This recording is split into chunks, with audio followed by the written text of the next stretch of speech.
आज जो आप जानेंगे वो शायद ही कभी किसी ने आपको इतनी गहराई से बताया हो। इतिहास की किताबों में इसे बस एक शांति मिशन का नाम देकर पन्नों में दबा दिया गया। लेकिन असलियत असलियत इतनी खौफनाक और रोंगटे खड़े कर देने वाली है कि हॉलीवुड की कोई भी थ्रिलर फिल्म इसके सामने आपको फीकी लगने लगेगी। सोचिए, अफ्रीका का एक अनजान देश, चारों तरफ घने घुप अंधेरे वाले जंगल और उन जंगलों के बीच फंसे 223 भारतीय सैनिक, और उन्हें घेर कर खड़े हैं हजारों की तादाद में वो दरिंदे जिनके लिए इंसानों के हाथ पैर काटना कोई खेल था। कोई मदद नहीं, कोई रास्ता नहीं। 75 दिन, 75 लंबी रातें। क्या आप कल्पना कर सकते हैं उस खौफ की? लेकिन ये तो सिर्फ उस खौफनाक जाल की शुरुआत थी। असली शॉकिंग सच तो अभी सामने आना बाकी था। अगर आप उस वक्त वहां होते, एक भारतीय सैनिक की जगह, बिना पर्याप्त राशन के, बिना किसी बाहरी मदद के 75 दिन तक उस दलदल में, आप क्या करते? एक तरफ मौत खड़ी है और दूसरी तरफ आपके देश का तिरंगा, जिसे आप किसी भी कीमत पर झुकने नहीं दे सकते। क्या आप सरेंडर करते या फिर लड़ते हुए मौत को गले लगाते?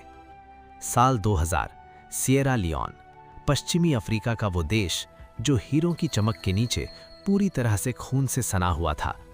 Blood diamonds. यहाँ एक बागी गुट था, RUF, रेवोल्यूशनरी यूनाइटेड फ्रंट।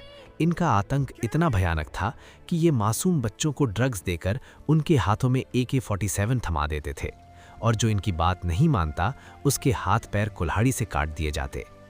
इन्हीं खून के प्यासे बागियों के बीच शांति कायम करने के लिए यूनाइटेड नेशंस ने अपनी फोर्स भेजी।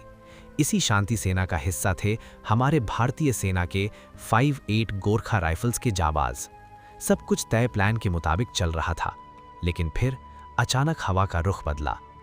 कायलाहुन, सिएरा लियोन का वो इलाका जो RUF का सबसे मजबूत और अभेद्य गढ़ था। 1 मई 2000 को RUF के लड़ाकों ने अचानक धोखा दे दिया। उन्होंने भारतीय कैंप को चारों तरफ से घेर लिया। 223 भारतीय सैनिक अचानक बंधक बन चुके थे।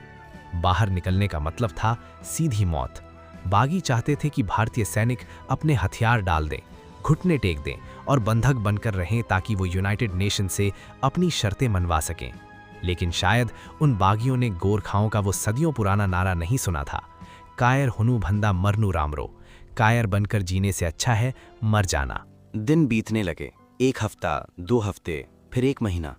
राशन खत्म हो रहा था, दवाइयाँ खत्म हो चुकी थीं, पीने के लिए सिर्फ बारिश का पानी था। सड़ते हुए कीचड़ और मलेरिया वाले मच्छरों के बीच हर पल मौत मंडरा रही थी। दिल्ली से लेकर न्यूयॉर्क तक यूनाइटेड नेशंस के हेडक्वार्टर में हड़कंप मचा हुआ था। मीटिंग्स हो रही थी, लेकिन UN की सारी कूटनीति पूरी तरह फेल हो रही थी। बागी किसी की सुनने को तैयार नहीं थे। ऐसा लग रहा था कि अब कोई चमत्कार ही उन 223 जिंदगियों को बचा सकता है। सोचिए मेजर हरमिंदर सूद और उन आम जवानों के बारे में जो मीलों दूर भारत में अपने परिवार को ये कहकर आए थे कि वो जल्द लौटेंगे।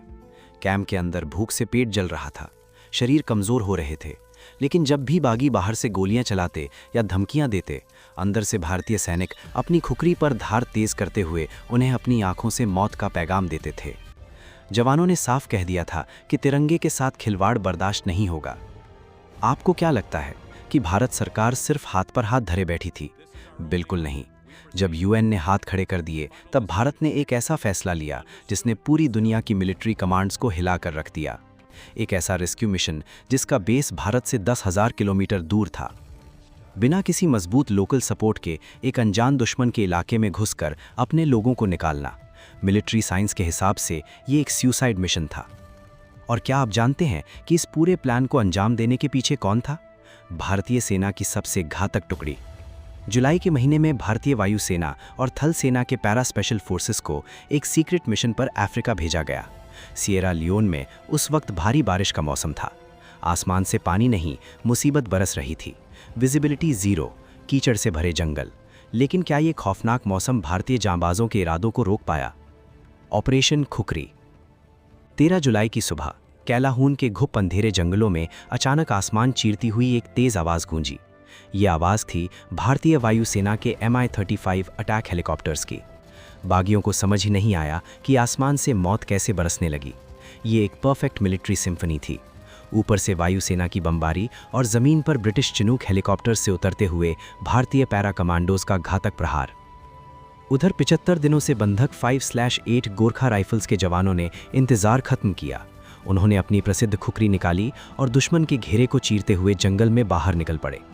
चारों तरफ सिर्फ धुआं, गोलियों की कान फाड़ देने वाली गड़गड़ाहट और बागियों की चीखें थीं। जो बागी कल तक खौफ का दूसरा नाम थे, वो आज अपनी जान की भीख मांगते हुए जंगलों में भाग रहे थे। और पता है, इस पूरे ऑपरेशन का सबसे हैरान करने वाला नतीजा क्या था?